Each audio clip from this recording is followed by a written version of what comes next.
Welcome. Thanks for coming. It's kind of Silicon Valley. And today we'll have some of the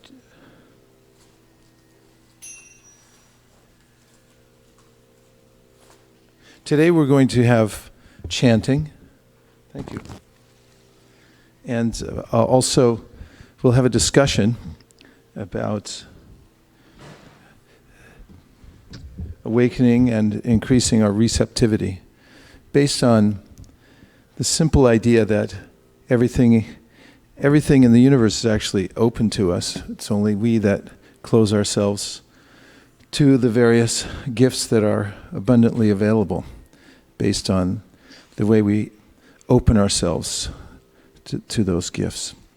So one of the ways in which the great bhakti teachers and the scriptures teach bhakti recommend that one become more receptive to the gifts that are coming from Krishna at every second is through the process of sankirtan, or chanting the holy names. Because the chanting of divine names of God is purifying, because the names are spiritual, and by contact with the names, by chanting them, we purify the mind, the senses, and that opens the channels so that we can become aware of the presence of Krishna at every moment, because as is mentioned in the Bhagavad Gita, he's there within the heart, and he's also present in our lives in various ways that we only become aware of when we're fully receptive. So advanced receptivity is needed, not ordinary receptivity. And the chanting also gives us a chance to express our heartfelt devotion. Everyone, every living entity, according to the Bhakti scriptures, has a sense of devotion because it's our eternal nature to feel love and want to direct it towards someone. However, I direct it as an old song in America that I think has been covered several times says, looking for love in all the wrong places. I direct that original love that I have for my divine source, which is perfectly reciprocated when I do, to various other entities and causes and so forth that then aren't able to reciprocate. So the chanting of God's names and remembering that we're actually directing our devotion towards Him is a fulfilling experience in and of itself. So let's chant, unless anybody has any questions about it before we start. Okay, I offer my respectful obeisances to my spiritual master, His Divine Grace, A.C. Bhaktivedanta Swami Prabhupada, and to all of you, because you are Vaishnavas and therefore the most worshipable in the three worlds. Hare Krishna. I wonder if this is tuned. Hare Krishna. It's all right.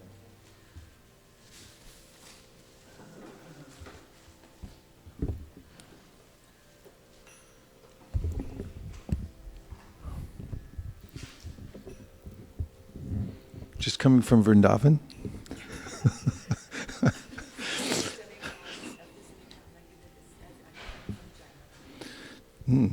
Looks like Vrindavan.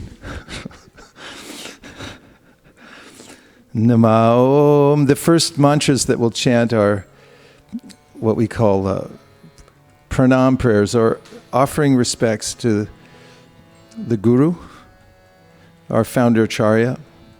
And then the second set of prayers, after these two, are to Sri Chaitanya Mahaprabhu, who is the most recent avatar of Krishna. Avatar means one who comes down to our level of perception to help us. And that's a picture of Chaitanya Mahaprabhu in the center and his associates on either side of him. So actually, they founded the Hare Krishna movement 500 years ago in West Bengal. And there's a line of highly elevated teachers who have passed down the disciplines that he started many years ago to the present day. Namo Om Vishnu Padaya Krishna Preshtaya Bhutale Shri Mate Bhaktivedanta Swami Niti Namine Namaste Saraswate Deve Gauravani Pracharine Nirvishesha Shunyavadi Paschatya Deshatarine Jaya Shri Krishna Chaitanya Prabhu Nityananda Shri Advaita Gadadhara Shivasadi Gaura Bhakta Vrinda.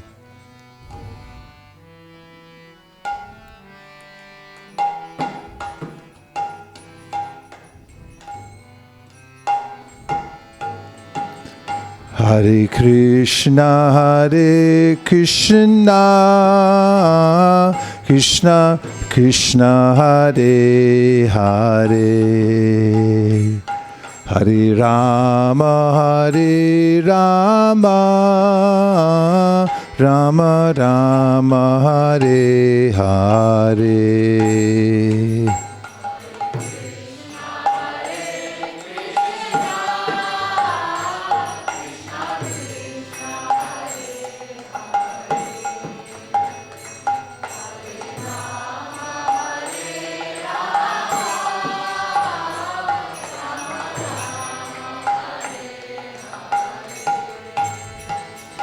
Hare Krishna, Krishna Krishna, Hare Hare, Hare Rama, Rama Rama, Hare Hare.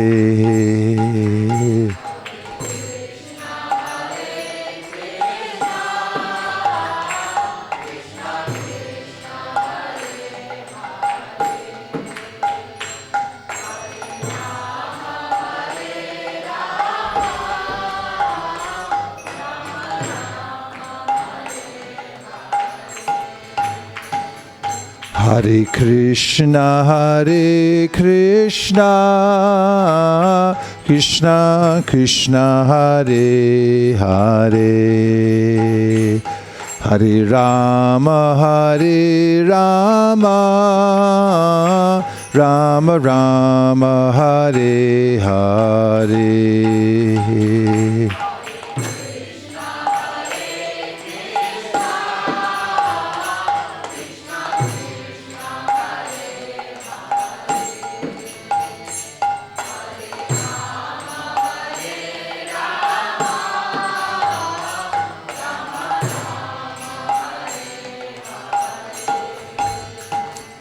Hare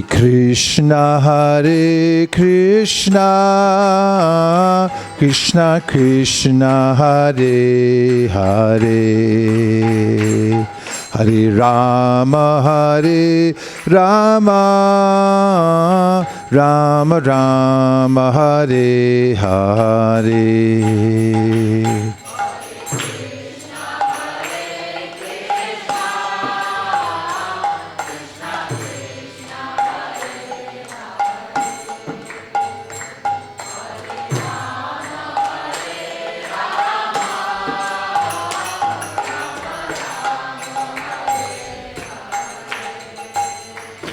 Hare Krishna, Krishna Krishna, Hare Hare, Hare Rama, Rama Rama, Hare Hare.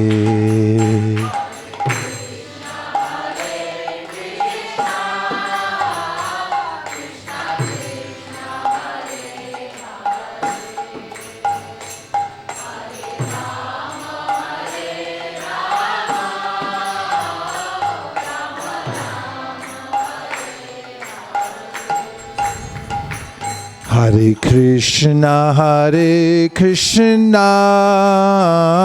Krishna Krishna, Hare Hare, Hare Rama,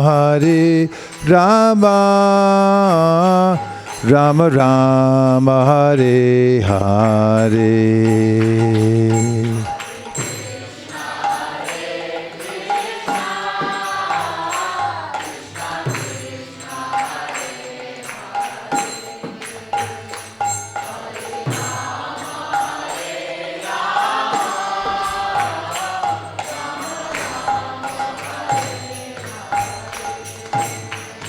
Hare Krishna, Krishna Krishna, Hare Hare, Hare Rama, Rama Rama, Hare Hare.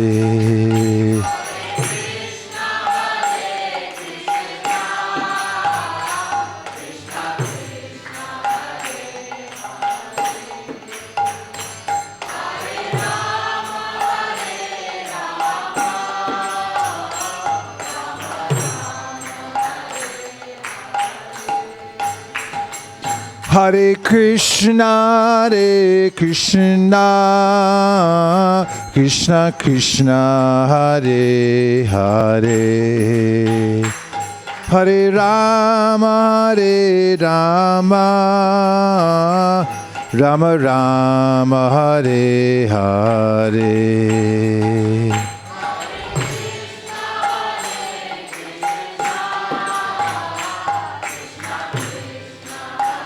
One more kartal, is it possible? One more kartal?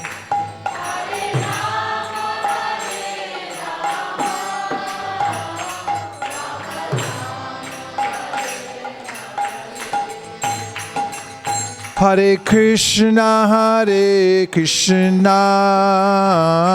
Krishna Krishna, Hare Hare, Hare Rama,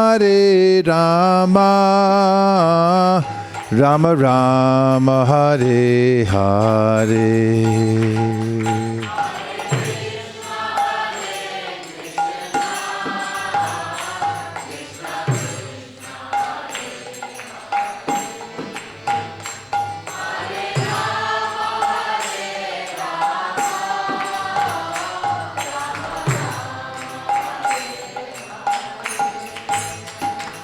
Hare Krishna,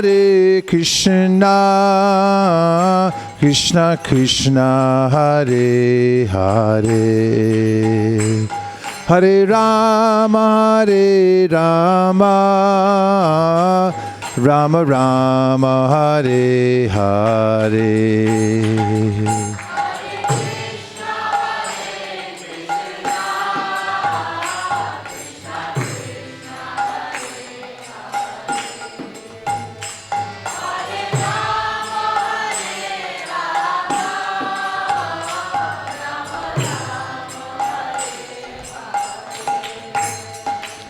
Hare Krishna,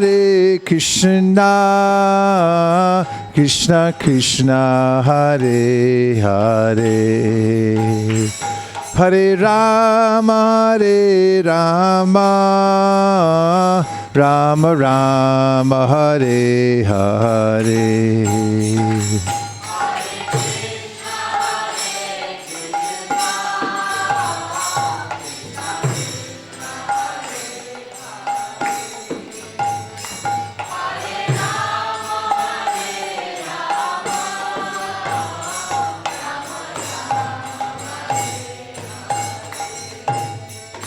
Hare Krishna,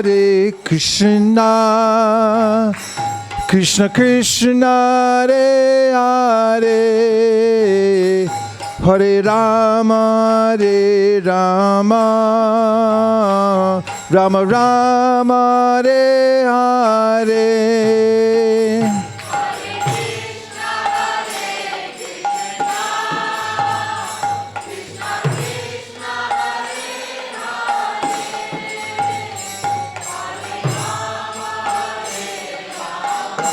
Got it?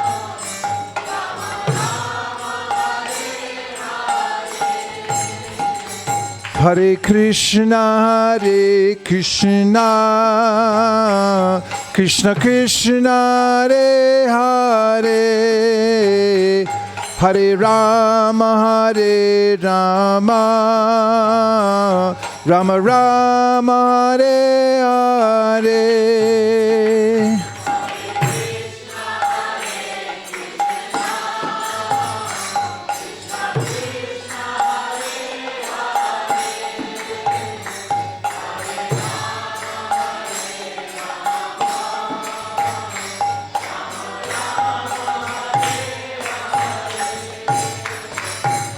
Hare Krishna, Krishna Krishna, Hare Hare, Hare Rama, Rama Rama, Hare Hare.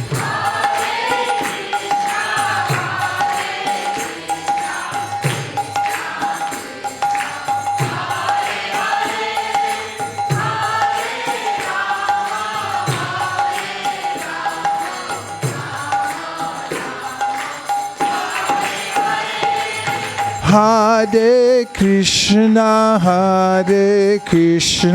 Krishna Krishna, Hare Hare, Hare Rama, Rama Rama, Hare Hare.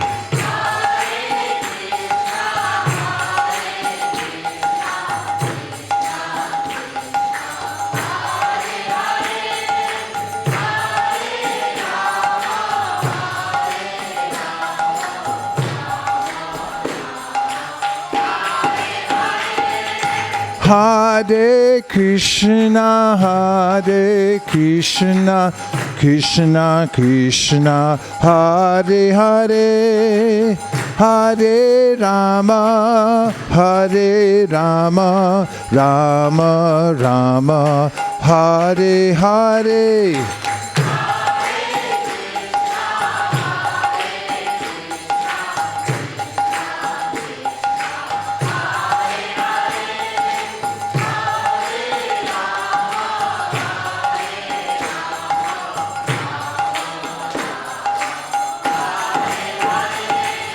Hare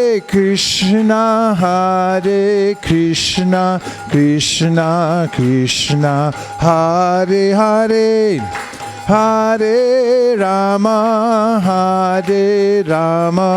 Rama Rama, Hare Hare.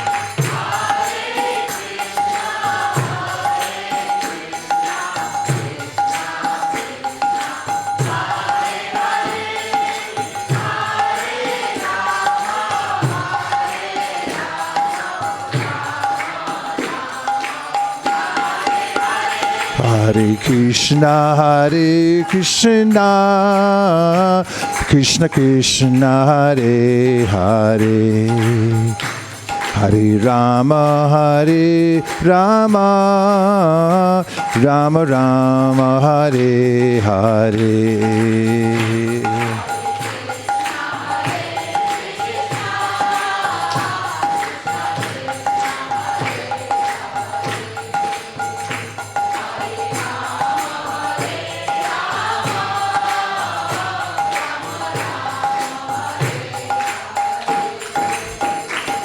Hare Krishna, Krishna Krishna, Hare Hare, Hare Rama, Rama Rama, Hare Hare.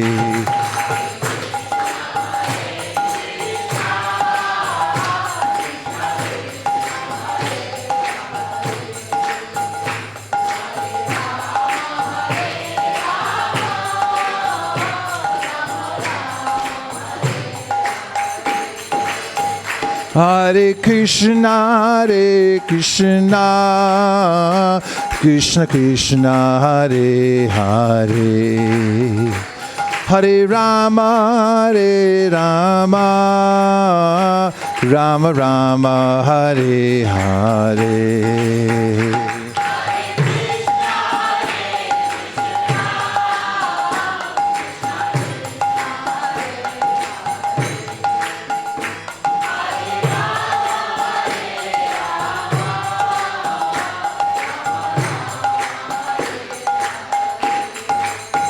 Hare Krishna, Krishna Krishna, Hare Hare, Hare Rama, Rama Rama, Hare Hare.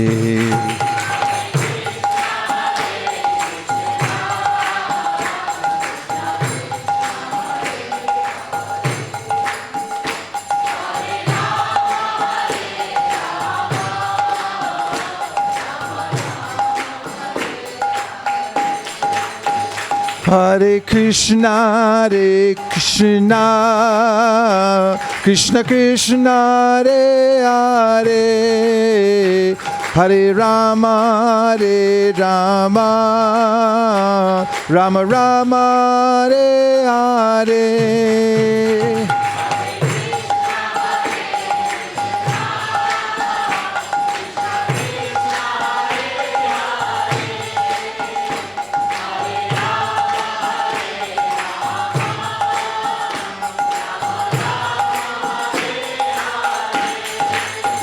Hare Krishna, Krishna Krishna, Hare Hare, Hare Rama, Rama Rama, Hare Hare.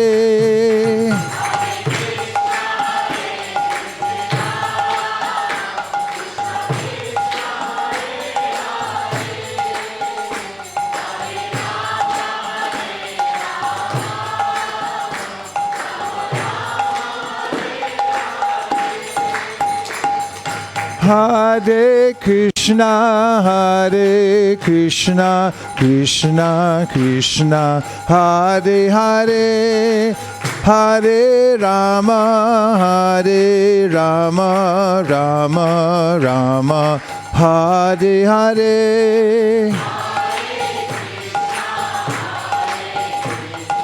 Krishna Krishna, Hare Hare, Hare Rama, Hare Rama.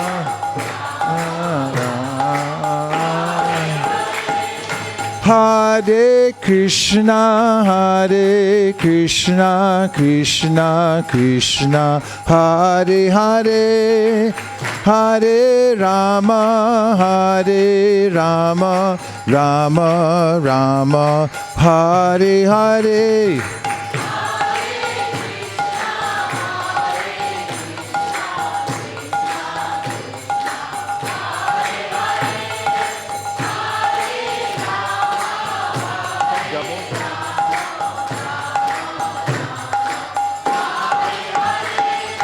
Hare Krishna, Krishna Krishna, Hare Hare, Hare Rama, Rama Rama, Hare Hare. Krishna, Krishna Krishna, Hare Hare, Hare Rama,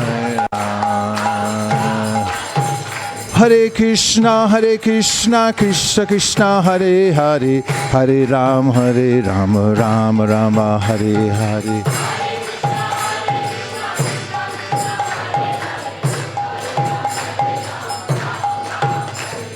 Hare Krishna, Krishna Krishna, Hare Hare, Hare Rama, Rama Rama, Hare Hare.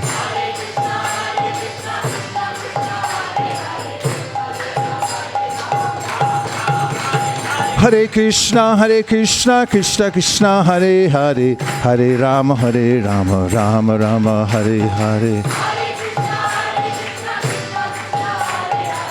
One more time. Hare Krishna, Krishna Krishna, Hare Hare, Hare Rama, Rama Rama, Hare Hare. Hare Ram, Ram Ram, Hare Hare Krishna, Krishna Krishna, Hare Hare. Hare Rama, Hare Rama, Rama Rama, Hare Hare.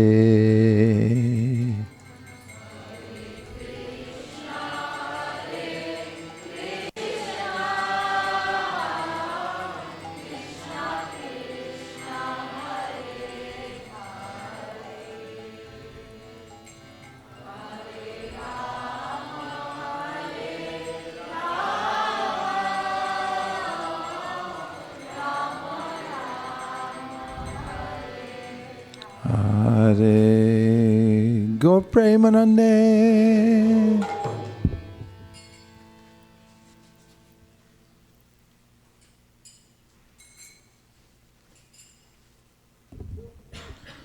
Somebody's making really nice garlands around here. I mean, each one is something that should be in a museum. Aren't they nice? It's really beautiful. You don't get this anywhere else in Silicon Valley. Or maybe anywhere else in the world. It's really nice.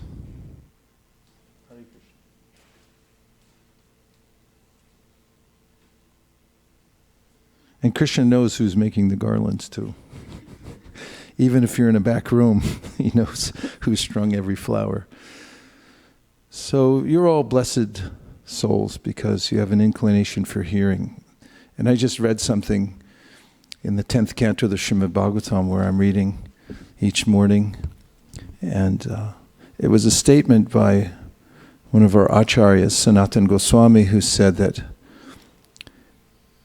what to speak of people, he said that if anyone even has the slightest inclination to hear about Krishna in his pastimes, then such people are highly advanced and they're liberated souls.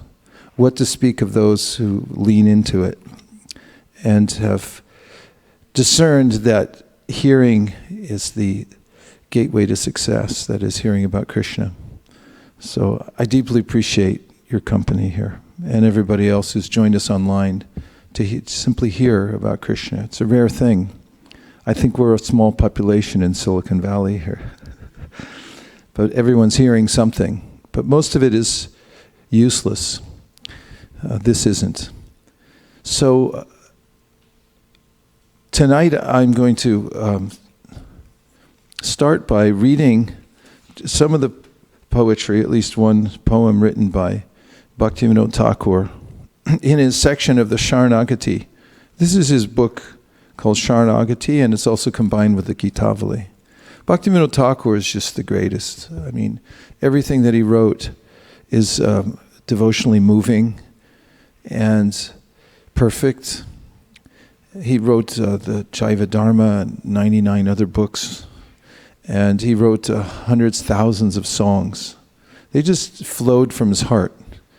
And just by hearing them, just by studying them, one comes to understand what pure devotion is. So the Sharanagati is a very important work because as most of you probably know, Sharanagati means the sixfold path of taking shelter of Krishna. Oftentimes people are confused by what to do when they have a sense that I should become Krishna conscious. What do I do next? And Bhaktivinoda Thakur, as an acharya and as other acharyas have done, lays out the path so that we know what to do next. Because there always is a next step. We may not be able to take the ultimate step, or we may not be able to take huge steps. We may not be able to take any step at all, but we may be interested in taking the step, so when we're ready, we know what it is. So, in describing the path of surrender, or of taking shelter, Sharanagati means that there are 6 items. One of them is to accept things that are favorable for devotional service. The second is to distance oneself from those things that are unfavorable. So, those are things, they're just very practical. One could make a list. And if you need a little help on that list, you can look at the Nectar of Instruction, because there, Rupa Goswami has listed several items, 6 actually, that are favorable to devotional service, and 6 items that are unfavorable to devotional service. For instance, enthusiasm is favorable. Be enthusiastic. Entheos means, actually originally means divinely inspired from within.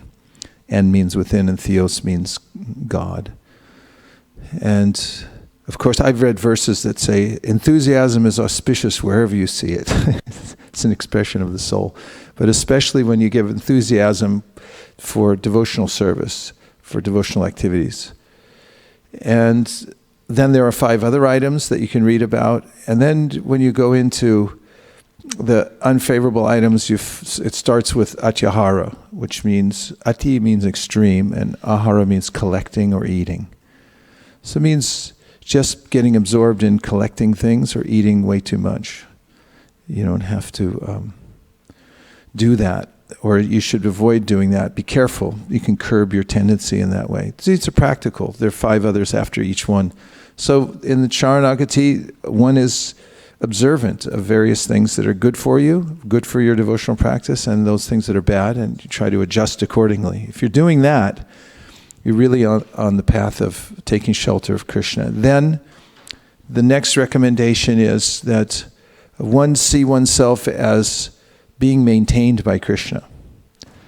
Of course, Krishna's energy is everywhere and within everything. And I know I've seen at different intervals in my life that, actually it was Krishna all the time behind it. I know when both of my parents left, I experienced for myself that they were kind of masks, and behind that mask was Krishna. Where did they get their energy? They had very little to do with my being born in the world. I mean, it's a physiological thing that the body gets created and stuff, but they didn't know exactly how it happened either. And then as far as resources go, they're all coming from Krishna. So a devotee who develops this idea, mentality, that Krishna is maintaining me, he's my exclusive maintainer, is engaged in the process of Sharanagati, taking shelter of Krishna. And then Krishna is my protector. It's very similar to maintainer, but protector means that Mari Krishna Rakike, Raki Krishna Marike. If Krishna wants to kill me, no one can protect me. And if Krishna wants to protect me, nobody can kill me. So then comes humility. Humility is in Bengali, also Sanskrit, called dainya. This dainya means utter humility or extreme humility. And it is actually, it's not only a practice, but it's also one of the features of bhakti. It's concomitant with bhakti. There's several concomitants that come with bhakti. One is daya, or a sense of compassion towards other living beings, and also this sense of humility. And we'll talk a little bit about that tonight. And finally, in the 6-fold path of Sharanagati, surrender to Krishna, giving one's being to Krishna, understanding that everything, not just all my possessions, but actually, and not just my body and mind, but actually my soul. I'm part and parcel of Krishna. I belong to Krishna. This sense of giving everything is called Atma Nivedana, 6-fold. Any comments about those before I go on with the poem from Bhaktivinoda Thakur that gives a sense of what dainya or humility feels like coming from the heart of an advanced devotee. You want to feedback anything? Yes.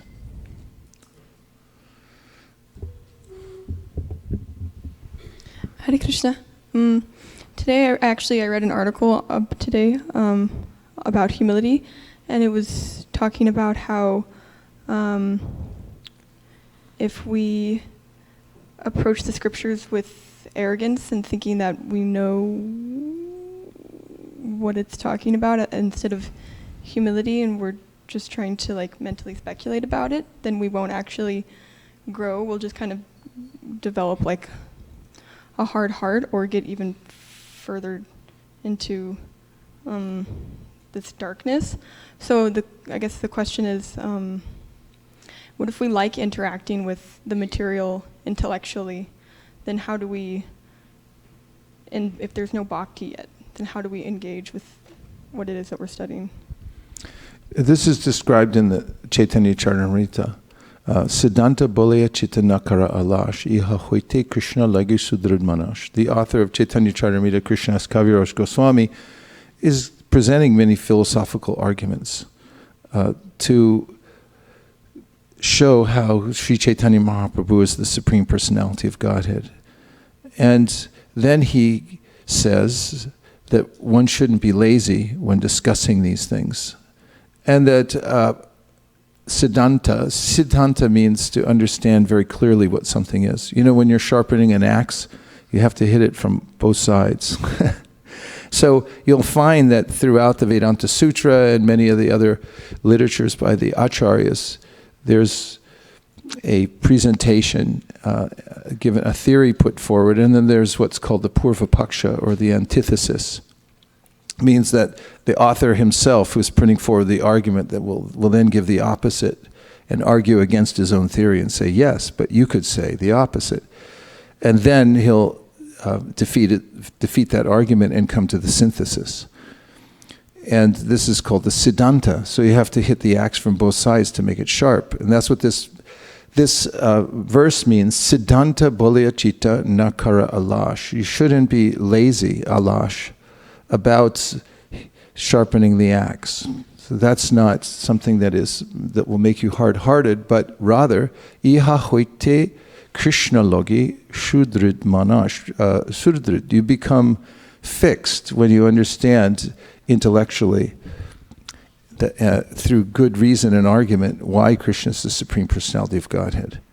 And Krishna says in the Gita, Evam buddhi param buddva samstabhyatmanamatmana jahi shatram mahabaho kamarupam darasadam.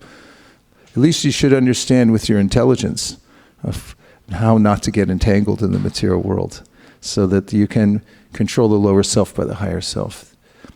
Submissive hearing means to listen and appreciate the source, but you'll notice that the source is valid. That's Arjuna asks a lot of questions. It's didactic. He's asking, what about this? But you just said that, and what does this mean? And throughout the Bhagavatam, you'll find that Parikshit Maharaj is asking questions. When he asks questions, for instance, in the 6th canto of the Srimad Bhagavatam, about how it is that living entities will be saved from hellish conditions of life in the material world. And Shukadeva Goswami then says, by performing karma kanda. And then his disciple, Parikshit Maharaj, said, Guru Maharaj, I think that that's not a very good answer. Because, I think that you're just presenting some answer, but it's not the whole answer. It's not the truth. You see, so he did it on purpose. Shukadeva Goswami presented a half answer or no answer at all, or the incorrect answer to test his disciple, see how astute he was and how much he was listening. So this kind of listening and studying with one's intelligence is not prohibited. In fact, Prabhupada says one should study the philosophy thoroughly threadbare. Thoroughly threadbare. Say thoroughly threadbare. It's a nice phrase that he gave us. And you think of thoroughly threadbare, with anything, it'll give you, I don't know, they don't have mitts in cricket, do they? I guess if they have bats or something. I guess if you swing it at a ball enough time, it gets threadbare.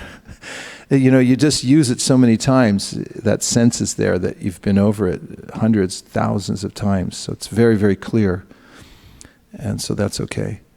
The submissive hearing means to understand that this is, you've concluded that there is a source for understanding the absolute truth. You're not questioning that. But within the process of hearing, there are clarification that definitely will need to be made. Any other thoughts about that before I go on to the next part? Yes, Prabhu.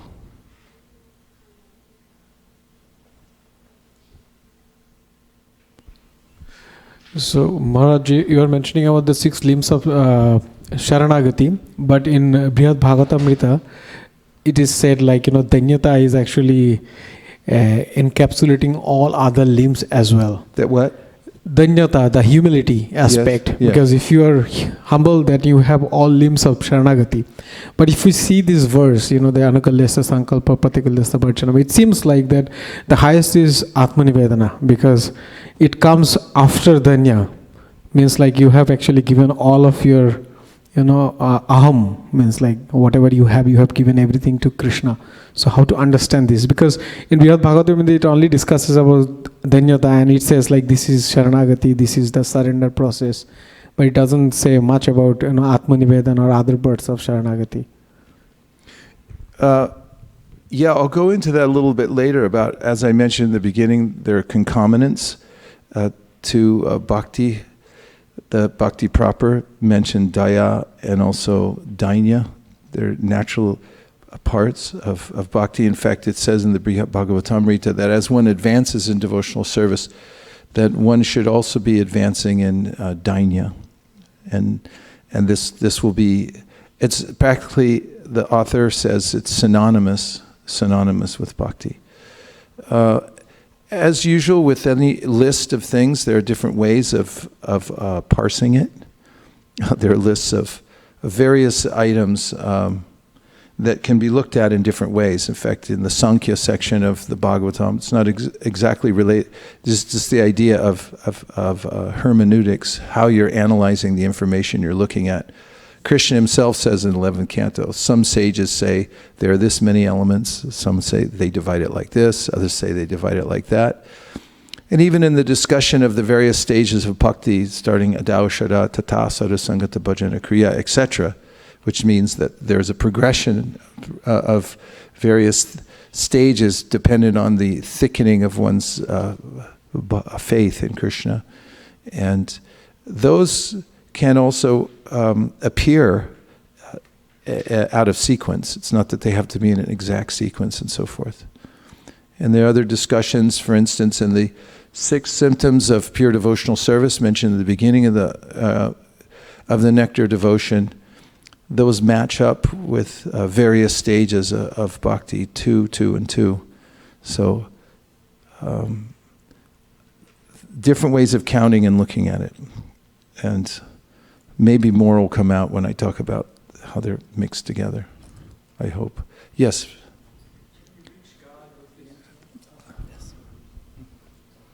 Can you reach God with the intellect? Well, you can get as far as understanding that he's inconceivable with the intellect. But after that, Brahma, who's you see, according to the Vaishnava theology, Brahma is the smartest being in the universe. He has 4 heads. So, and he read the Vedas 3 times. The first time he read them, he understood that it meant karma. Second time, he understood it meant jnana. Third time, he said, oh, it means bhakti.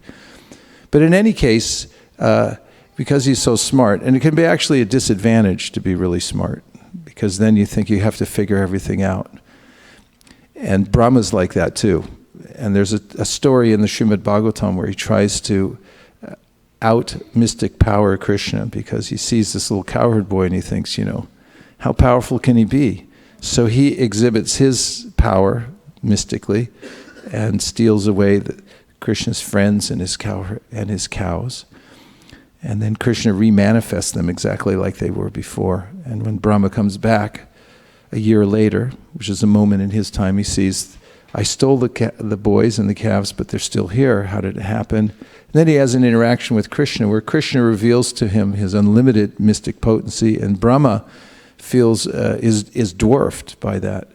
And then he offers prayers. And actually they're the most important, perhaps, prayers in the Srimad Bhagavatam that explain the Gaudiya Vaishnava philosophy in the 14th chapter of the 10th canto. Among those prayers, Brahma says, Jnani prayasa mudapasya namanta eva jivanti san mukharitam bhavatiya vartam. Stani stita shruti gatam tanuvan manobir ye prayaso jita jito pyasitais trilokyam. Which Brahma is saying, don't depend on your intellect to understand God, because you can't do it. he says, give that up completely. Don't try to understand with your intelligence. He said, rather, snanestita shutigatam, stay whatever position you're in now and hear submissively the message that comes down from the authoritative source. And from that, he said, you'll advance to the position where you'll have an intimate relationship with God. So, if you go back to the presentation, when I say go back, it's on YouTube, that Radhika Prabhu gave here.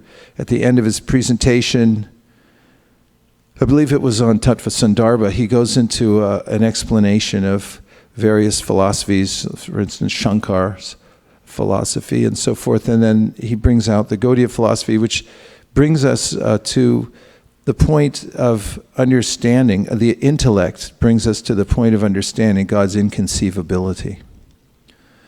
And then that's where the intellect leaves off. If we were able to understand God by the intellect, then we'd be God.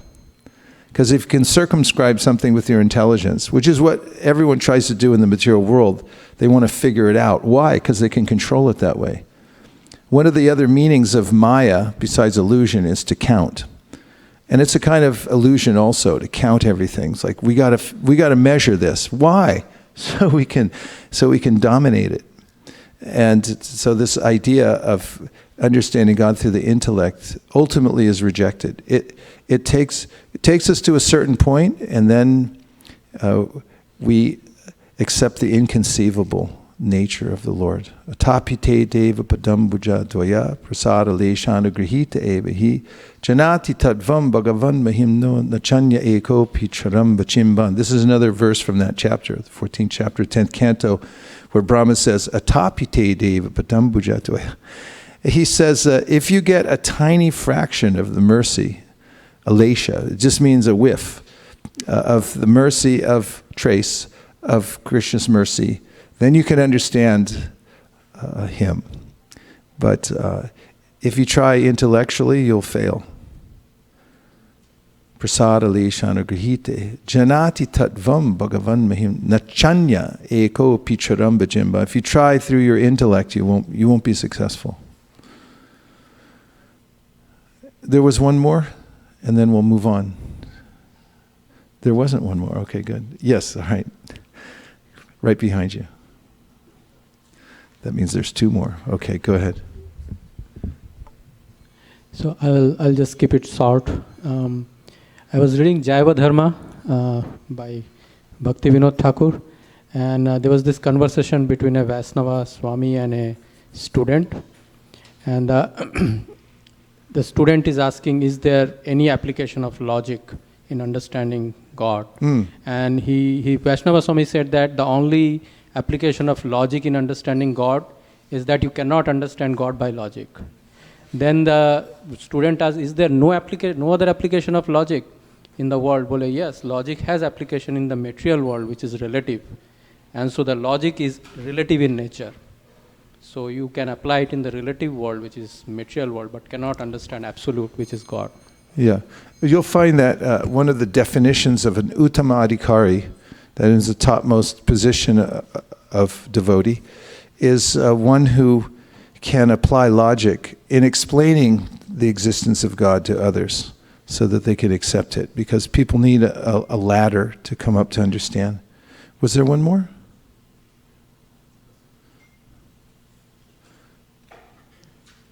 Hare Krishna Maharaj. So I wrote this down. So I was listening to one of Srila Prabhupada's lecture where he was saying that Krishna has created this material world for giving us opportunity to enjoy, but we will not be happy. That is the condition.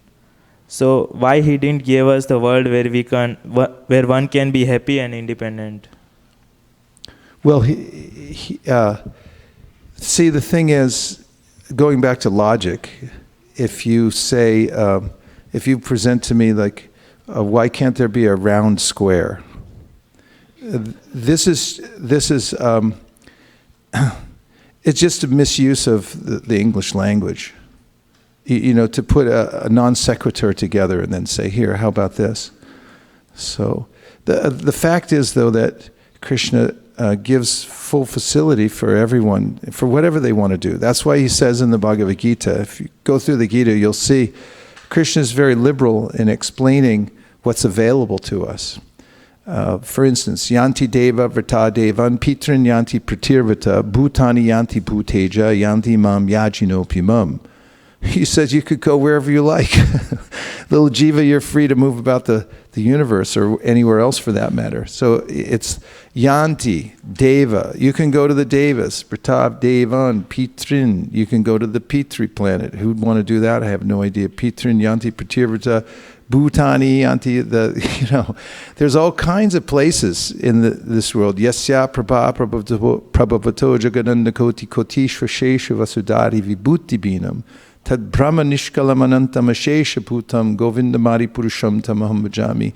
Brahma glorifies Krishna, says you've made this unlimitedly variegated universe by your energies, and it's really just to facilitate whatever anybody wants.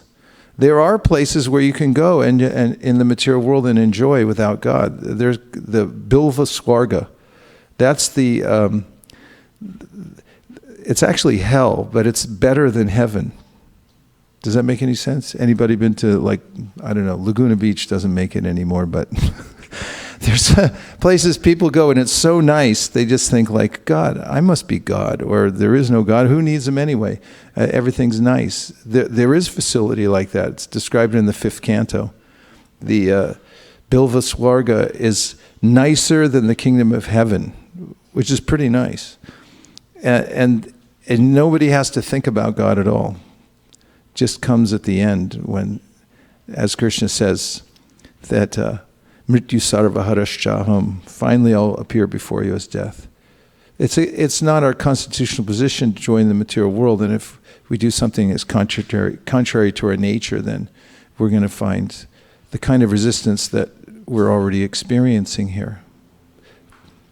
Okay, yeah, I'm going to move on, and so hold that thought. And I want to read to you this poem, as I promised about 2 hours ago, from Sharanagati. It's called Amara Jivana. Sara pape roto nahiko punyara lesha. So this is the prayer of somebody who's absorbed in dainya, or utter humility. Now, one should not think that, this person is actually like this or very fallen. Because as Chaitanya Mahaprabhu explains, the symptom of dainya is that even though the person is highly qualified, he thinks himself unqualified. So here's his words. My life is ever given to sin. In it there is not a particle of good. I have caused others great anxiety and have troubled all souls. For the sake of my own enjoyment, I have never hesitated to perform sinful acts. Devoid of all compassion, I am concerned only with my selfish interests. Perpetually speaking lies, I become dejected upon seeing others happy, whereas the misery of others is a source of great delight for me. There are limitless material desires within the core of my heart. I am wrathful, fond of exhibiting arrogance, intoxicated by vanity, and bewildered by worldly affairs. I wear the cherished ornaments of envy and egotism. Ruined by laziness and sleep, I resist all pious deeds, yet I am very enthusiastic to perform wicked deeds. For the sake of worldly fame and reputation, I engage in the practice of deceitfulness. I am victimized by my own greed, being always lustful. A vile, wicked man such as this, rejected by godly people, is a constant offender. Devoid of all good works, forever inclined toward evil, he is worn out and wasted by various miseries. Now in old age, deprived of all means of relief, this humbled and poor Bhaktivinoda submits his tale of grief at the feet of the Supreme Lord. So I want to ask you, how does that make you feel when you hear that? As I'll tell you, the reaction that we had years ago, we used to have programs at our house in Burlingame every week. And somehow or other, I had a copy of this. And we started reading it together in the group at my house.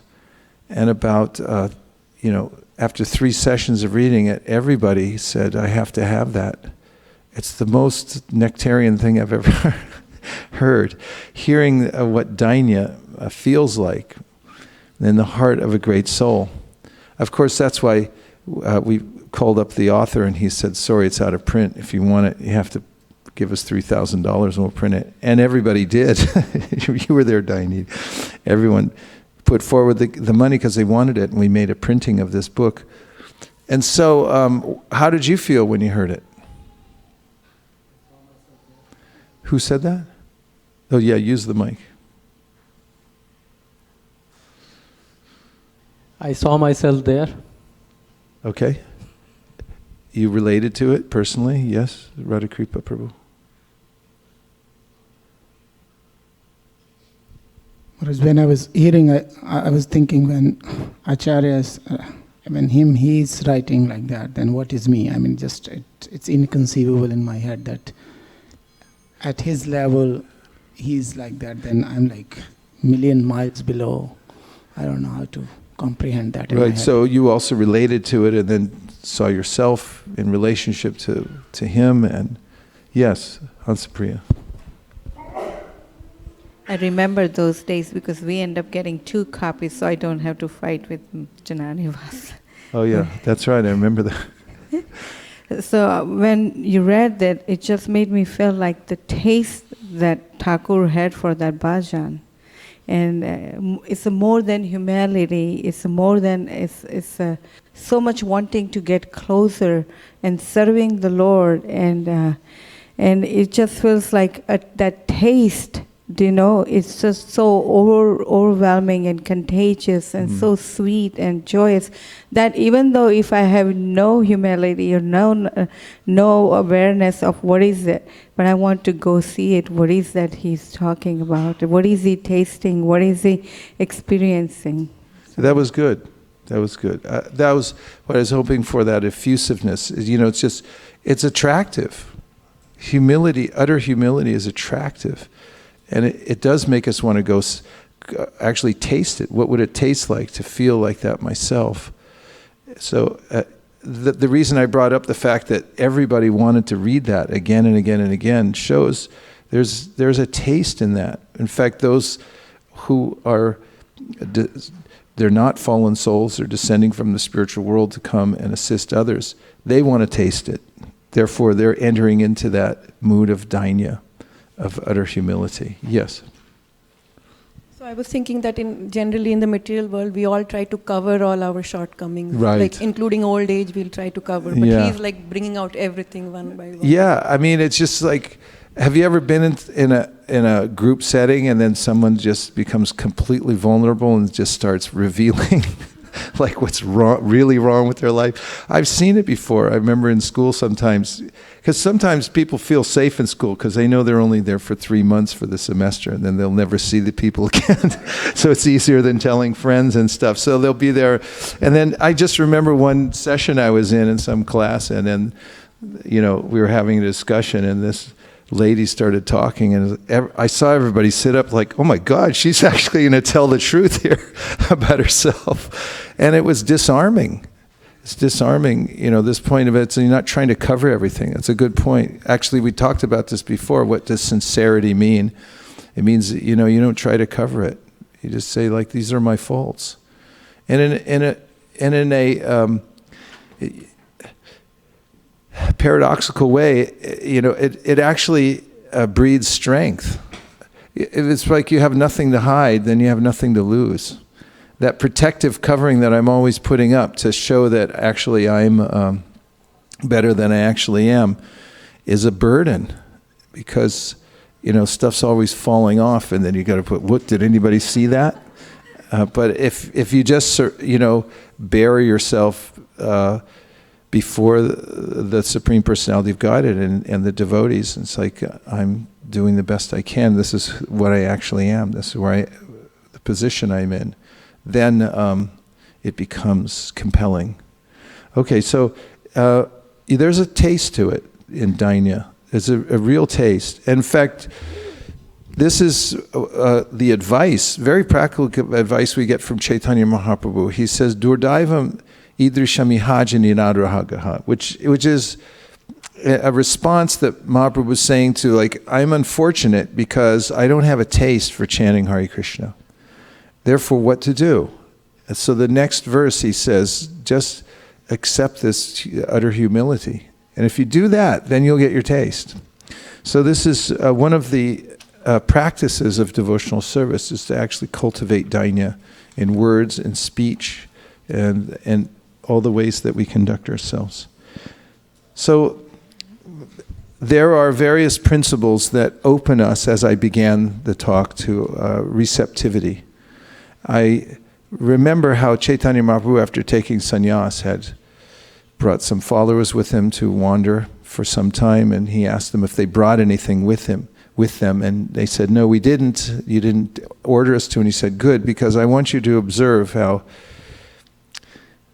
the world's filled up with food and money, and one can receive only as much as is allotted to one by the Supreme Personality of Godhead. I was relating that to the point of receptivity, which means that we receive really according to our position, according to our attitude, according to our receptivity, the way we're open to taking in the gifts. So there's three openings, three ways that one may open oneself, be more receptive, let's say, to Krishna's mercy and to the process of devotional service. So the first one is the opening of humility. It's the principle, the humility principle, which is really being opened to being bereft. There's a kind of defense mechanism where I don't want to admit that I'm bereft. You want to look up bereft so we know what I'm talking about. And I always want to make sure that I'm noted for having intelligence. I'm noted for having the wherewithal to handle any situation. I'm not vulnerable at all. But if I'm bereft,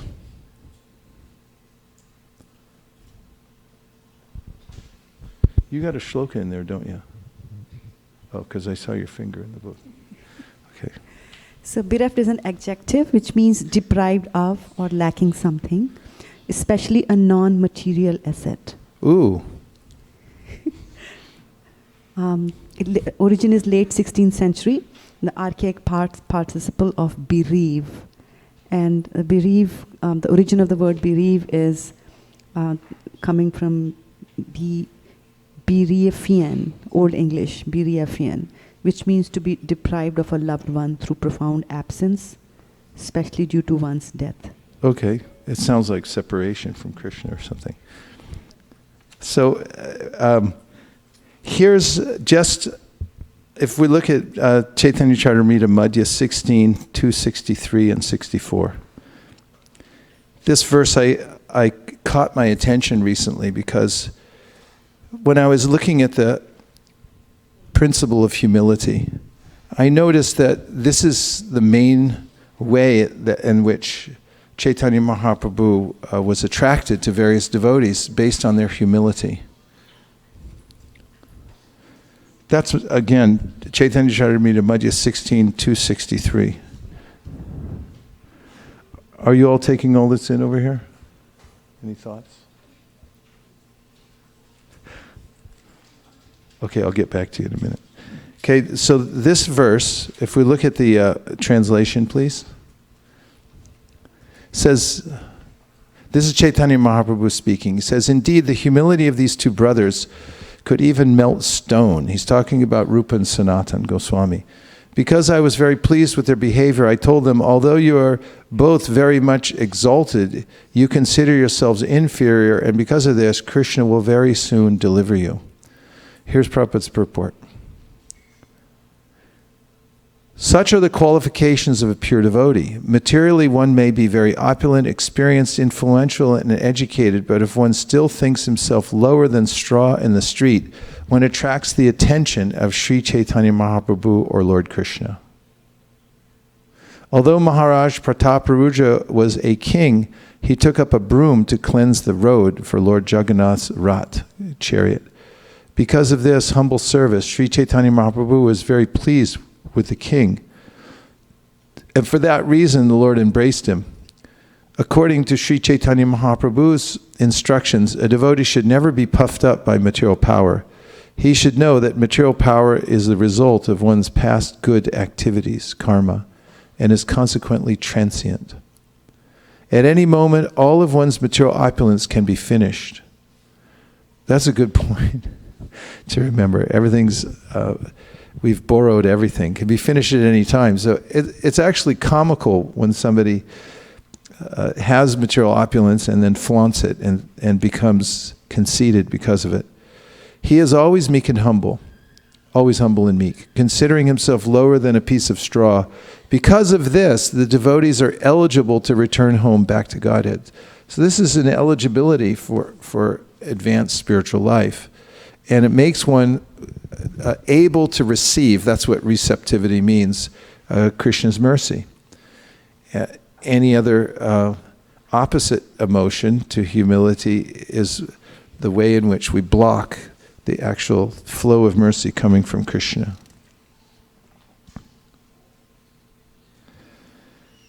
So there are various phrases that I was thinking about that come up, which express my feeling that I already have something. So one of them, which we've talked about before, is I know that. I already know that. And I did meet a man once when we were going door to door in Sunnyvale who said, I know everything.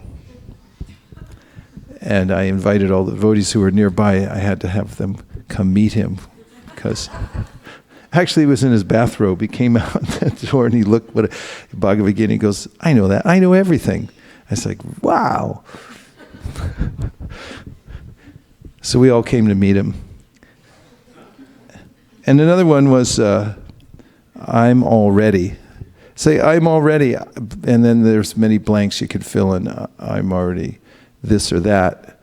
What are some ways to fill in the blanks? I'm already doing this.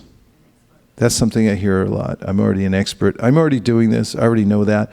That this already means that I'm not open, I'm not receptive. So one should be open to being bereft. I mean, think about it. If you just let yourself be without any asset, then it opens you to the mercy of Krishna. So, it also, humility means that you can be a perpetual student of life. You can't learn unless you're humble. And this is one of the principles that Krishna puts forward in the Bhagavad Gita in the 13th chapter, 8th verse. Amanitvam adambitvam. So he says humility and pridelessness are the first elements for getting proper knowledge. You have to be humble.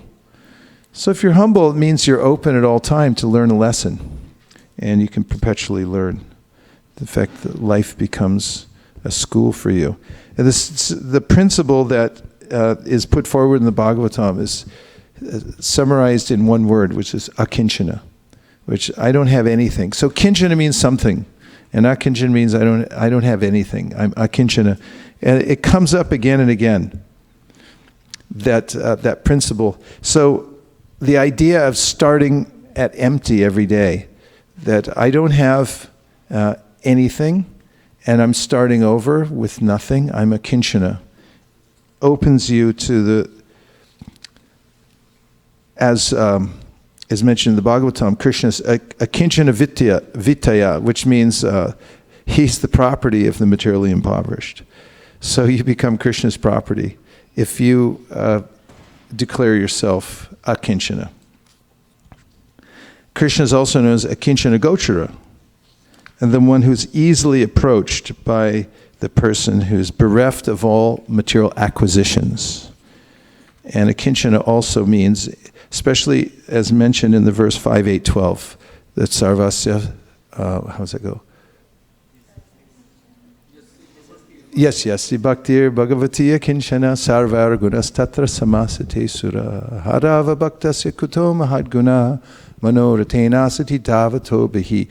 So the verse says that somebody who is a kinchana, who's performing a kinchana bhakti, means you're doing it with no material motive, opens him or herself to all the good qualities. They all start flowing into your life, all the good qualities, if you're a kinchana. Yes, bhaktir bhagavati akinchana. So you're doing bhagavati akinchana. You're doing devotional service without any material motivation. Only service for service. Your goal is to serve Krishna and the devotees with no motivation. Then the verse goes on to say that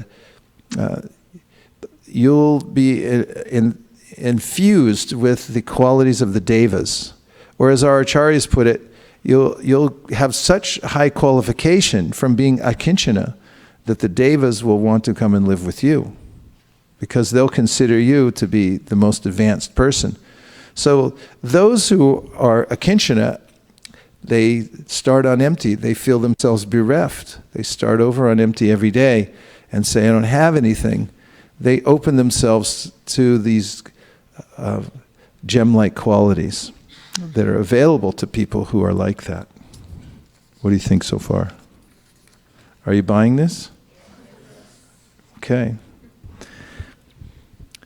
So, Prabhupada again says kinchana means kinchana means something of this material world, and akinchana means not something in this material world. So that means that I don't depend on anything material. That is inherent in the qualities of considering that Krishna is my protector and he's my maintainer. And that I'm a kinchana, I'm only fully dependent on him in all different ways. So that is the akinchana principle. So you can keep that principle in your life, the akinchana principle. And the next aspect of this humility, when one is humble, then he can also be hungry. Because if you're not full of yourself, which is Krishna's admonition in the 15th chapter of the Bhagavad Gita, where he says, Nirmana moha jita sangha dosha. His first recommendation for those who are on the spiritual path is nirmana. Don't be mana, which means thinking that I'm really the center of everything and I'm really special. Nirmana. Or as we say, you're the man, so don't be the man.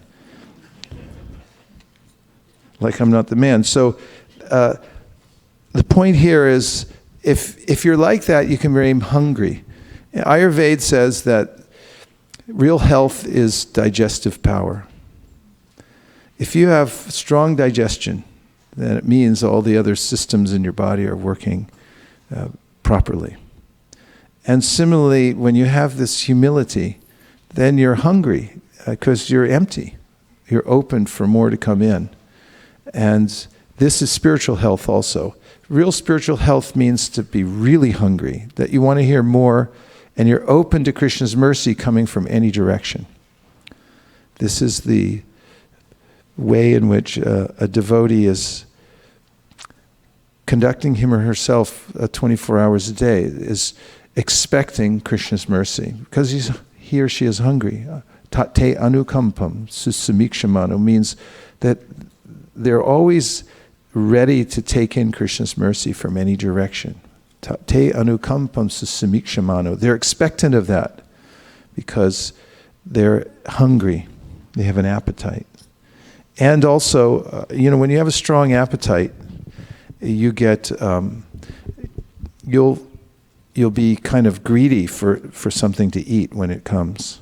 So this is the idea in devotional service. It should be like that you're really hungry for it. You're starving to hear about Krishna. This is described in various ways. One of the ways is by Rupa Goswami, who says, Krishna bhakti rasa bhavito mati kriyatam yadi kritopi labdyate tatalalyam api mulyam ekalam janmakoti sukatina labdyate. He says you can't get bhakti by doing all kinds of pious work in this world. The only way you can get it is if you're really hungry for it. You have to want it more than anything else. That matches up nicely with food, because when you're really hungry, you don't care about anything else. You want to hear some nice music? No. You want $100? No. Do you want to go see the sunset? No. I want to eat. I'm only interested in eating. So this hunger, it's got laulium. It means I don't want anything else. I just want this, and I'm starving for it. So the intensity of that desire to hear about Krishna is synonymous with our spiritual health. Jiva Goswami says there's a one-to-one relationship. The hungrier you are to hear, the more advanced you are in devotional service, period. It's also said by Kapila Dev. What's my verse, please? Kapila Dev says, no, that's a verse, but that's not the verse. Please, give me the verse, look it up. Kapila Dev, 3rd canto. He mentions that that the symptom of the person who's performing devotional service, which is above the 3 modes of material nature, Madguna Shruti Matrena, Mai Sarva Gohashe Manogatir Avichina Yata Gangam Vaso Budao. Next line. This is horrible. What? So the first one, while you're looking it up, can you find it, please? Madguna Shruti Matena. Look in the back index and see if you can find. Madguna Shruti Matena, Mai Sarvagahashe, Manogatir Avichina, Yata Gangam Basum Budao. So this first 4 lines say that this is what devotional service is like once you pass the influence of the 3 modes of material nature. And that means that your mind becomes naturally attracted to hearing about Krishna. The way that the Ganges is unstoppable. It flows down to the sea without any hindrance. If you try to block it, it'll go around over, it'll burst through at some time. It has that force. So in a similar way, the mind of somebody who's advanced in devotional service and is now free from the influences of the modes of nature is attracted naturally to hearing about Krishna and is hungry for it, hungry all the time. Next line. Lakshanam bhakti yogasya nirgunasya hudaritam ahaitu ki avyavahita ya bhakti purushottame. Thank you very much, and thank you. So the last part, lakshanam, means the qualities, bhakti yogasya. So the quality of devotional service is freed from the modes of material nature. This is pure now. Lakshanam bhakti yogasya nirgunasya, it's not affected by the modes, hudaritam. Haituki, it's causeless. In other words, there's no, it's coming from spontaneity within the heart. It's like, it's natural. It's natural, spontaneous devotional service. And avyavahita means it doesn't stop. There's nothing where you run into a blockade and you say, okay, that's it, I quit. I'm taking a break. There's no break. It's 24 hours a day, constant. Avyavahita. And so, ahaituki avya ya bhakti purushottame. So this is what devotional service is. This hunger, this extreme hunger. And for those who cultivate this principle of the humility principle, they empty themselves, they're akinchana, and they develop this extreme hunger for hearing about Krishna, for doing devotional service. Then they can enter into the devotional service proper, means real practice of bhakti 24 hours a day. So be hungry and humble.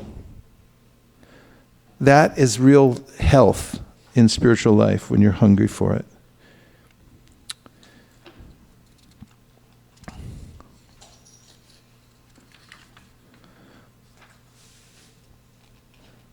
The next principle of being open, be open to experts. Be open to those who are more advanced than yourself. Because mercy flows down, and so does knowledge. That's why Krishna says in the Bhagavad Gita something that oftentimes is counterintuitive to those who are who consider themselves highly learned, as an example. And that is that tadvidi pranipatina pariprashnena sevaya upadakshanti te jnanam jnaninas tattvadarshina. Shocking thing. If you want to know something, approach somebody who's advanced and expert. And then be really humble. Serve that person. And inquire from the person. And let them be the smart one. Let them actually be that. Because the ego gets in the way. When I'm not humble, it's really hard to learn anything from anybody. Because one thing is you can listen to somebody and then think like, who do they think they are? Like they just got here. Why do they think they have anything to say? I mean, can you learn from somebody who's not senior to you? Only if you're humble. In fact, you could learn from, the person on the street. Chaitanya Mahaprabhu, when he saw this, he was standing at the Garuda Stamba at the Jagannath temple, and he was just absorbed in the darshan of Lord Jagannath. And it was crowded in there. So then this lady runs in, and she climbs up the Garuda Stamba, and she puts one foot on Mahaprabhu's shoulder and the other foot on the Garuda Stamba. Is that a good idea? Pop quiz.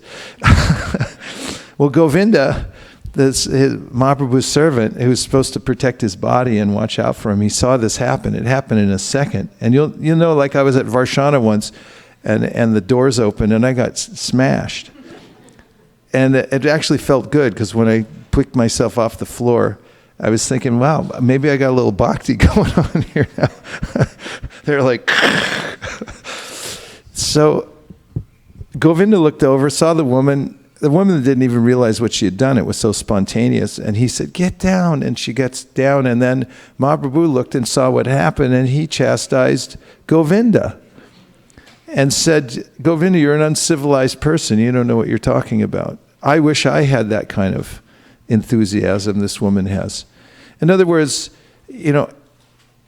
those who are in this principle, living in this principle of appreciating expertise, bhakti, advancement, wherever it is, they can take from there and they can make advancement themselves. So, the quotation from Voltaire, appreciation is a wonderful thing. It makes what is excellent in others belong to us as well. Please repeat. Appreciation is a wonderful thing. It makes what is excellent in others belong to us as well. Let's ask our pundit circle what that means, why that's true. We haven't heard a peep out of them yet. Why is that true? Don't have a stampede for the microphone.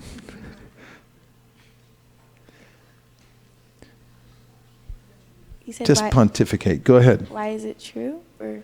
Yeah, well, what do you think that means? Like, how does that work?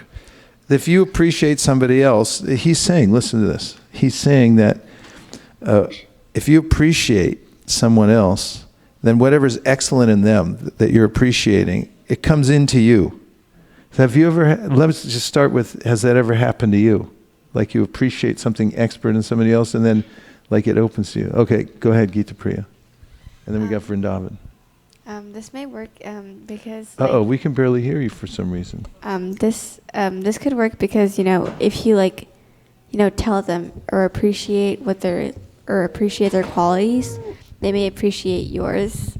And let's get a mutual appreciation club. Vrindavan, what were you going to say? And then we'll go back to I think it was related with inspiring, because when you appreciate hold it close. When you appreciate what they're doing, you get inspired and try to do what they're doing. Okay.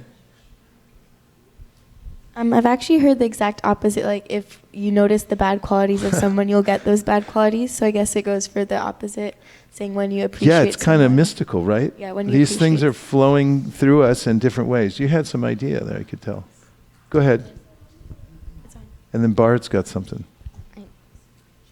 I was going to say, like, some people say, like, your association reflects on your your personality. Yeah, it definitely has to do with association. And, you know, how we associate with people makes a huge difference. You can associate with somebody who's an expert, who's highly advanced, and then close yourself off to whatever they have to say just by thinking like, I got nothing to learn from this person.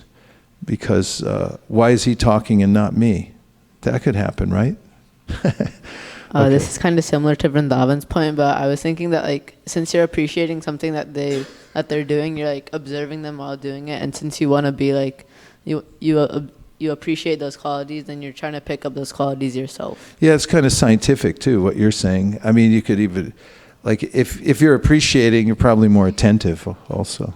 Yes. Just adding on to Bhart's point, I just thought that this meant if you're aware of if you have enough awareness to appreciate someone and glorify their qualities, and the courage to say that, then if you've understood that person to that extent, then you can also learn from that and become yourself. Nice assist.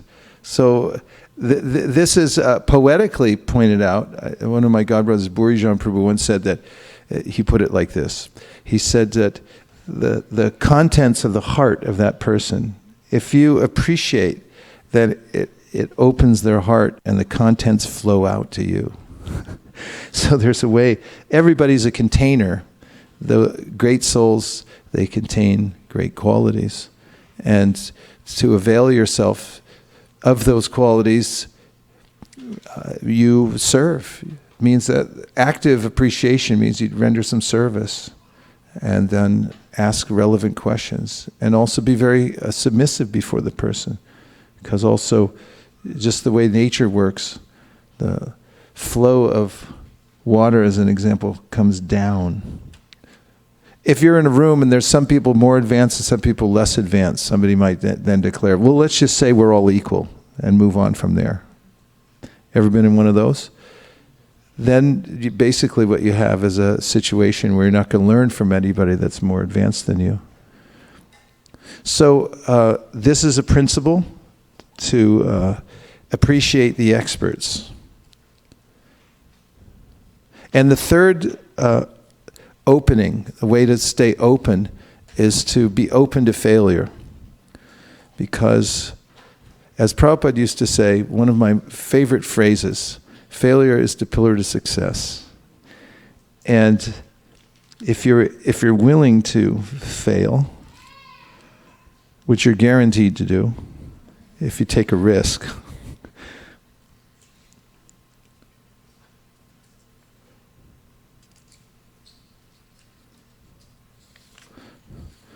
then those moments of sincere failure, that is, you're trying your best and doing whatever you can, and then there's some kind of mistake or reversal, something doesn't go well, it is a learning experience.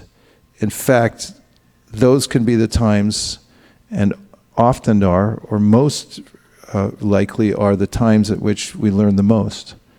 Because we may be very humble at that time, and also experiencing this, what we call a teachable moment. I'm actually open now because I've lost my false prestige. I've made the mistake, and now I'm open to learning. And so in the process of devotional service, I was listening to Prabhupada speak this morning, and he said that when you begin, it was a lecture on the nectar of devotion, he said that when you begin, there'll be all kinds of difficulties because of the faults that one carries within one's own heart, and therefore there'll be mistakes. Said, but we can't become discouraged by those. We have to see that they become the pillars to success. And of course, in modern conventional wisdom, even the biggest advertising agency in America, who started the Nike commercial and all that, has a huge poster in their lobby that says, fail harder. And of course, people say, fail forward fast.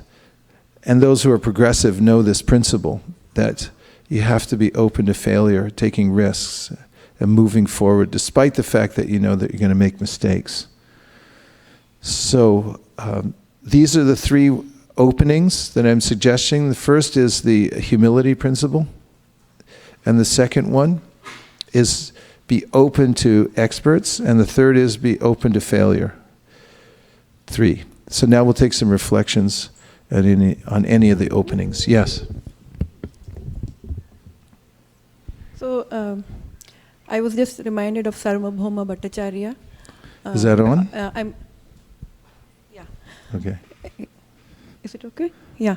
So I was, because you talked about receptivity, so when Mahaprabhu he became unconscious in Jagannath Puri, Sarvabhauma Bhattacharya brought him to his home. He was attracted to his beauty and everything, but somehow he could not still receive the mercy, and he wanted to teach him Vedanta philosophy, and he wanted even to get him, sannyas initiation from a bigger sampradaya, because he still did not consider him the experts, and even I think Gopinath Acharya and everyone tried to correct him, but he did not receive. And then Gopinath Acharya tells him that's only because you don't have mercy of the Lord, and only, but just by scholarship you cannot understand God. And then later, with all that exercise of when Mahaprabhu, explains to him, and later he was totally transformed. And I was just remembering. What a good example. Such a nice example you gave. Mahaprabhu came to Jagannath Puri. He was 24-year-old sannyasi. And here's Sarvabhauma Bhattacharya, who's elderly and who's known as the greatest scholar in India. And now he meets this young sannyasi and proposes that I'll elevate you to a higher level of sannyas. I'll also teach you about Vedanta Sutra. So Mahaprabhu sits with him for 7 days and just listens and doesn't say a word. And that has a powerful effect, that kind of humility. And of course he exhibited his own learning in the course of the conversation. That's what started to attract the mind of Sarvabhauma Bhattacharya. But he did it in such a gentle way that Sarvabhauma was really open for it. He did a similar thing to Chaitanya Mahaprabhu with Prakashananda Saraswati. As Prabhupada mentions, when he first came to meet Prakashananda and all the Mayavadi sannyasis in Benares, he went into the assembly and he sat in like the lowest place he could find, like right around where people were washing their feet and stuff. That's, you come into rooms like, where's my seat? But Mahaprabhu came in, it's like, where's the lowest place I can sit? And that really, humility is powerful.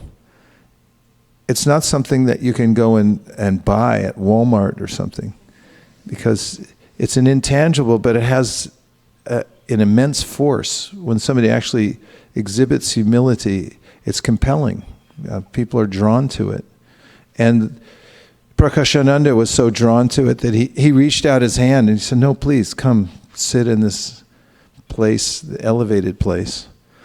Prabhupada mentions there that was when Prakashananda got qualification to actually understand what Mahaprabhu was about to say, because he rendered service. So that was the way that Mahaprabhu entered the hearts of the devotees, or the Mayavadis, soon-to-be devotees, through that powerful humility, or the power of humility. Yeah. So the overarching theme of what I'm talking about here is receptivity. I've pointed out that we, as living beings, especially as in a human form here, we have a certain capacity to receive. And really, advancement in human life means to increase that receptivity. Therefore, I've mentioned 3 places where we should be open.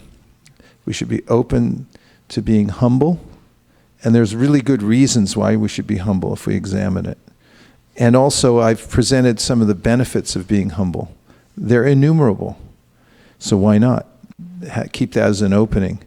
And I also recommended being open, wide open to experts, those who already have knowledge or qualities that we're interested in, and being really open to them. We can use the process that Krishna recommends in the Bhagavad Gita to have a service mind towards them, to listen very carefully and listen submissively. Means not thinking, why this person, why aren't I speaking?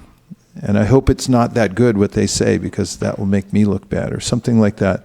There's all these various psychologies that will block us from actually taking in the benefits, the qualities that somebody who's advanced has. So be open there. And the third opening?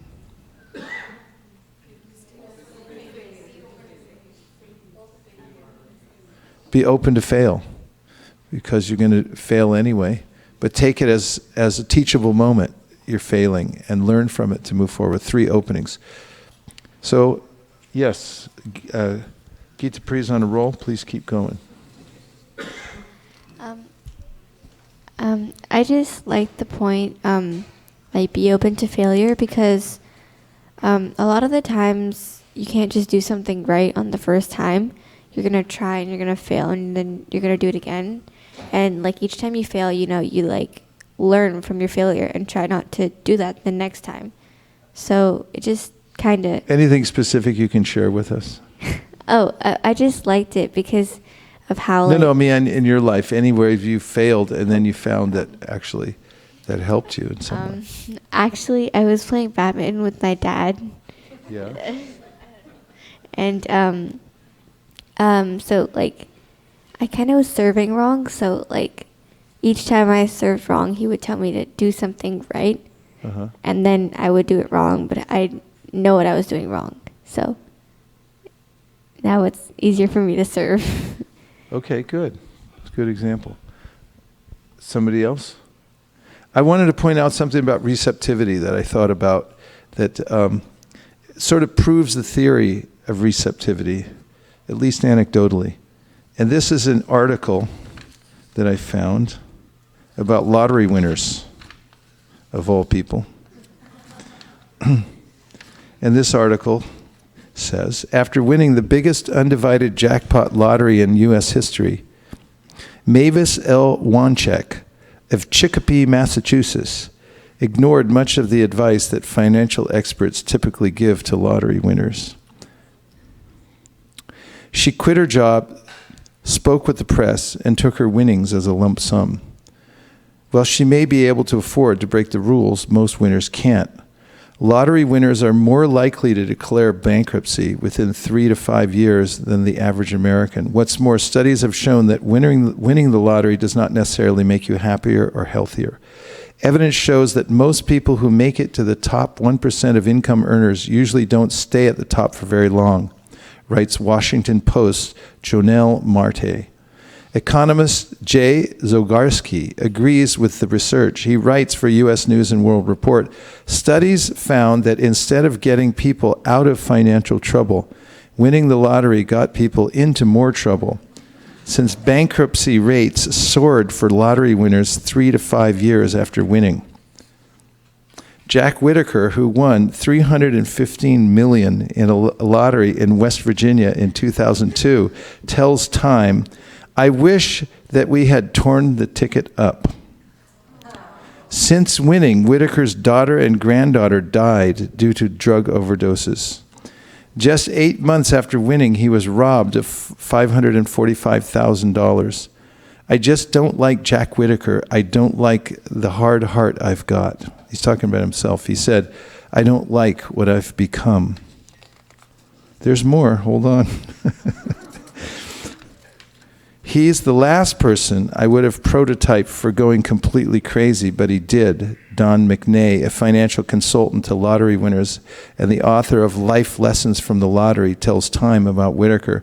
No question it was because he won the lottery. McNay says many winners struggle with suicide, depression, and divorce. It's the curse of the lottery because it made their lives worse instead of improving them, he said.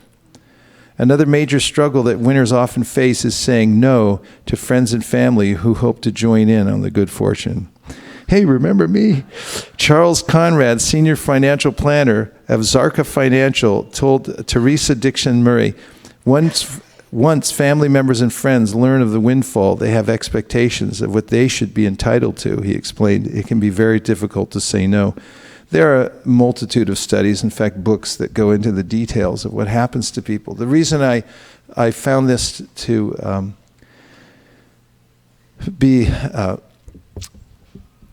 helpful in understanding the principle of receptivity is that if you're not receptive, for instance, just in this context of having a certain amount of money, you won't be able to absorb it or manage it. It will just interfere with the normal course of your life. And in any given circumstance, we have to actually be receptive, be able to receive, that means, to take something. That's what the word receive means. It comes from Latin. It means to retake something. And unless we have the qualities and the qualification to take it, then we won't be able to get it. No matter, it may be in the environment, but you can't get it. It may be right in front of you, but you can't get it. It may be given to you through a windfall, through winning the lottery, but you still can't get it. Even though they gave it to you, you can't take it. You can't receive it. So you have to develop by being open to receiving. And these are age-old principles for actually being open, which is the three principles that I discussed. We have time for just a few more reflections. Yes? So Maharaj, before I go to the one on the internet, I was just following the story that you just told about Mavis on the internet. Yeah, Mavis. Yeah. And so the store owner from where she purchased the lottery, he obviously knew how to receive, because he said that he will donate the 50,000 prize that he receives because of selling the tickets to children's charities. It's a children's charity. Yeah. So what a contrast. I mean, was that it? Yeah. Okay. No. There's more. Internet. Oh, internet, that's, others. There's more on the internet? No. No, okay. Other reflections? Yeah, there's one on the internet from Vaikunt Mac. Okay, for Vaikuntha Nayaka, yes. So he has two actually. So first is that I'm having difficulty understanding how Bhaktivinoda Thakur describes himself. Maybe I'm trying to understand through logic and it's inconceivable. Can you please advise how this feeling is different from self-abnegation? Yeah, there's an old saying that it's about not of thinking less of yourself, but thinking of yourself less. Of course, that's from Alice in Wonderland. But the difference between, and this distinction is made in various places, among them the Brihat Bhagavatamrita, Narada Muni says that dainya might be, or this utter humility, how could it be distinguished from someone who's just really poor or lazy or has low self-esteem? And he says it's diametrically different.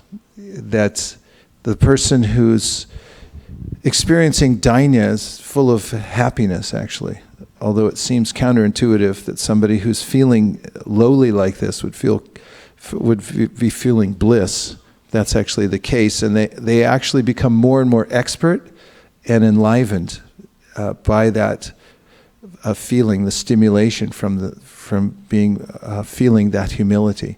Whereas somebody who has low self-esteem is actually self-centered, and they're just disturbed that they're not in the center, and they can't be, and therefore they become disempowered and ineffectual in the way they work and move in the world because of taking on the philosophy of the victim, that I'm a victim of my circumstances. And so the difference is profound, actually.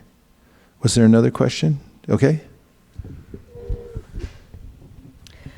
I have read one definition of humility, not having an agenda of one's own, rather following the agenda of the spiritual master and Krishna. Is this correct understanding? That is correct understanding, because if you look at Arjuna, Prabhupada poses the question, was he being humble by going out on the battlefield and shooting arrows through the hearts of many people?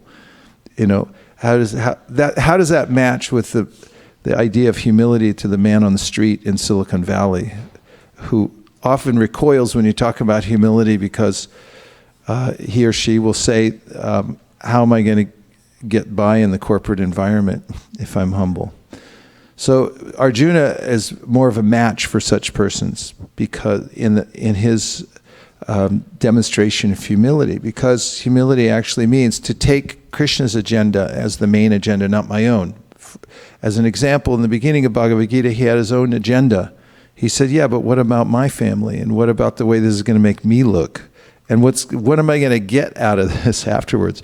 And Krishna said it after Arjuna surrendered. He pointed out to him that you should just work for me, actually, and don't worry about the results. And that's what means to take Krishna's agenda. Do thou fight for the sake of fighting. Okay, there's a couple more in the back. Pass back the mic, please. If you have one in the back, raise your hand. You had a question. Yeah. Raise your hand. Good.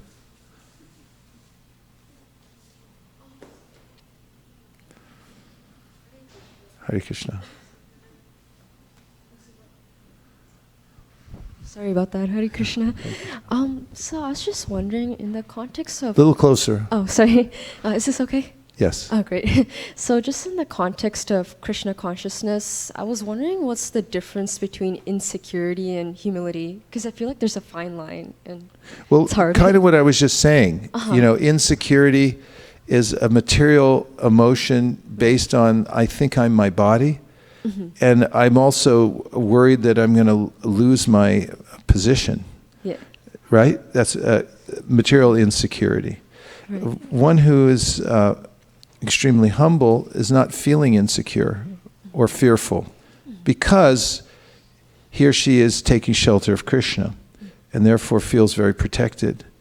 And the result is different. Mm-hmm. The person who's insecure is worried, perhaps ineffectual in different ways. Right. But a person who's has this extreme humility, you'll find is steady in his or her duty and the performance of devotional service and so forth. Because such a person is not affected by external circumstances as much, because he or she's depending on Krishna and not on his or her own prowess.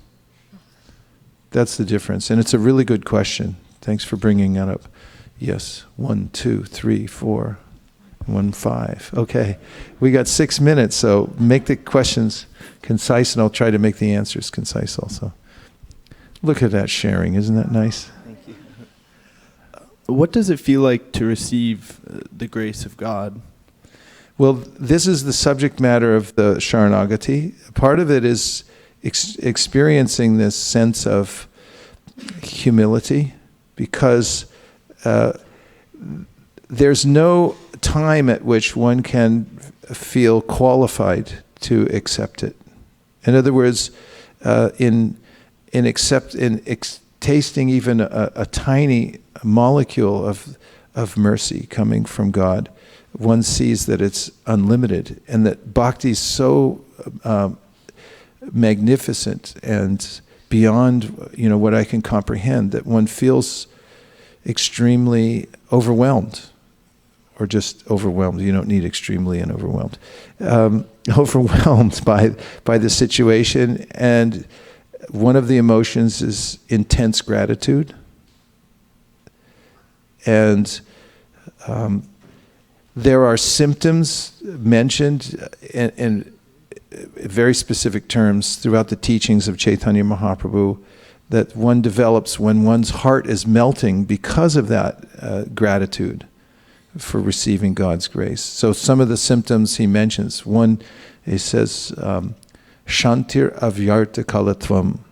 So first, Shantir means forgiveness. This is actually, forgiveness is a combination of two things. One is called this dainya, or extreme humility, and daya. What daya means, compassion towards other living beings.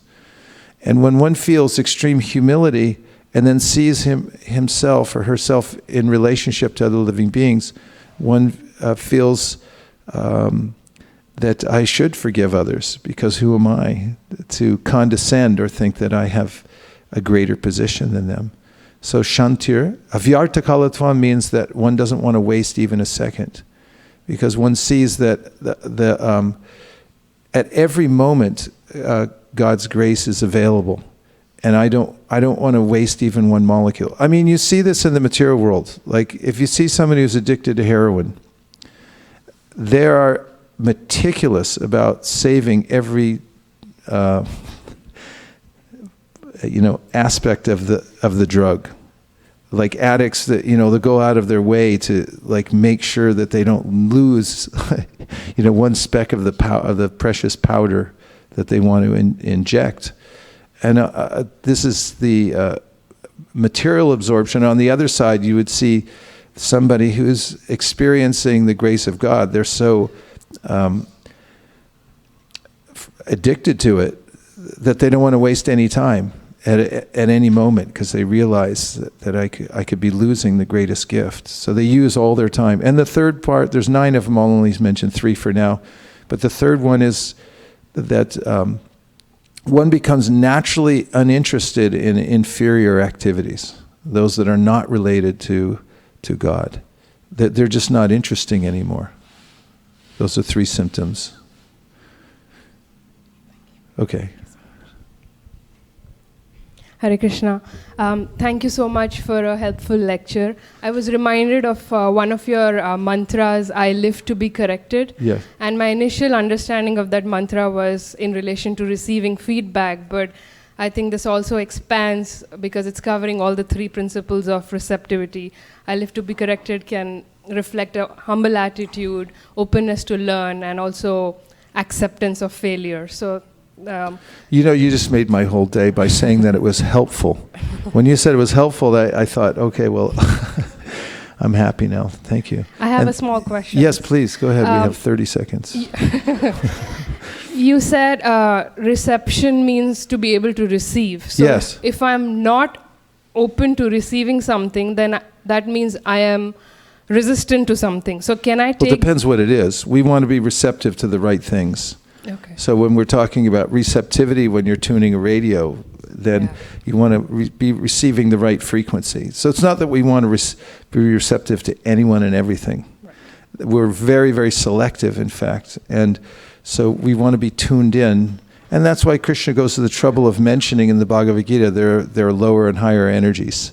Be interested in the refined life of bhakti. Take in that which is most beneficial and leave the rest. So yeah, tune into the right channel. OMG, 20 seconds, right behind you, go ahead. We'll try for it. Yeah, I don't have any question, Hare Krishna. Okay. I just want to make quick comment. Hey, good to see you again. Yeah, thanks. Same here. So, we used to recite this Krishnastakam in my childhood, right? And this comment is about the receptivity. Yes. So one of the things written in the glory of Lord Krishna himself is Dine Dine Navam Navam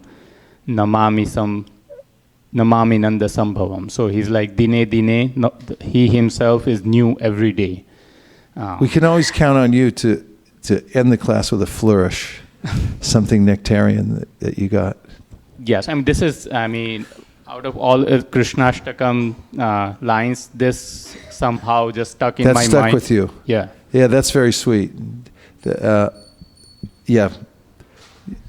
It opened our receptors definitely to Krishna's mercy. So we all came together. We talked about Krishna and some ideas about how to take in his mercy. And we thank everyone for joining us online. Everyone say Hare Krishna. And thanks for coming into the live studios here at ISKCON of Silicon Valley. Now we're going to have an Artik ceremony, so we'll move these asanas to the back. We'll roll up this rug, and we'll open up a dance floor. I don't know if you knew there was one here, but there's a dance floor here available for everyone to dance to your heart's content. Thank you very much. Hare Krishna.